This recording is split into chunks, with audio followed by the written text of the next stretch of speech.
今天给大家来分享一个维修中的使用技巧。这是一个电视上的电源板，这是我今天在用户家拆回来的啊。最开始的问题就是这里啊，看到没有，这个电容已经炸了，这一块都炸黑了。然后我在用户家呢测了一下呢，发现对应的这个管子啊，它的 DS 级啊它是没有击穿的，但是它的 GS 级是击穿了啊，就是说的控制级和原级啊已经击穿了。那么像这种问题呢，一般的坏的管子呢，我们可能就要去怀疑是这个驱动电路有问题啊。当然这是其中一种情况，还有一种情况就是说我们这个防弹的这个电容炸的时候呢，是这个管子啊击穿了，因为它的击穿呢也不是说 DS 级击穿。那么这种问题呢，我们怎样去大致的判断一下，这个驱动电路有没有问题呢？我们就用经常跟大家说的，用这种电阻法啊，我们用红表的接地，接地呢，像这种的话，我们就接这个大电容啊，它的负极啊在这边。我们接到大电容的负极呢，我们用黑表笔去测一下啊，这个驱动的，这个是 S 级，这个是 G 级，这个是 D 级，我们可以看一下它这个阻值啊，你看这个是 0.6 啊，基本上是没什么问题。一般的像这种啊，如果这个管子炸了之后影响到驱动电路的话，它是绝对有短路的。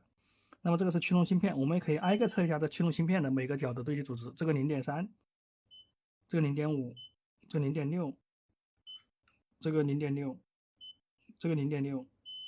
这个零，因为这个芯片有一个接地角，那么这样我们看到这个芯片呢是基本上啊就是没有明显短路的啊。然后刚才这个角呢，它这个阻值啊比较低，只有0.29、0.3的样子。那我们就看一下这个角它接了什么。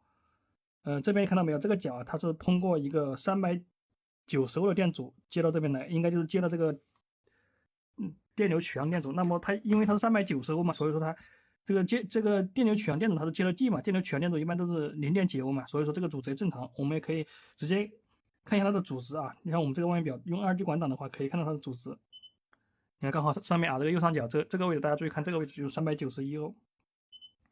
那这个391欧是这个电阻的阻值，并不是这个芯片的短路。那像这种情况呢，我们基本啊就能断定这个可能就是损坏这两个元件，一个这个电容，一个就是这个芯片。我们把这两个东西给它换上去就没问题了啊。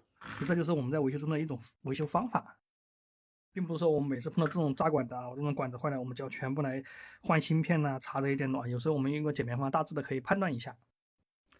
这边的这个管子装回去了啊，这两个电容都给它换了啊。我怕这个电容这个寿命也不行了啊，到时候怕又损坏了。然后呢，这边又搭了一个启动电路啊，这一定要把这个启动起来，让它这个 PFC 工作起来，因为刚才坏的这个芯片好像是哪个？好像是控制 PFC 吧，我们不管那么多啊，反正都要起一下，看它这个380起不起来。开机，开机之后灯泡没有亮啊，你看正不正常？这边呢是输出了一个12伏啊，这里旁边写的有啊，测一下看，大家可以看一下表啊，12伏，正常啊，非常稳定，12.1伏。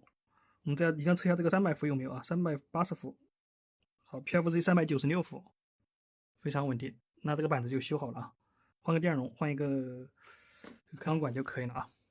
维修就是这么简单。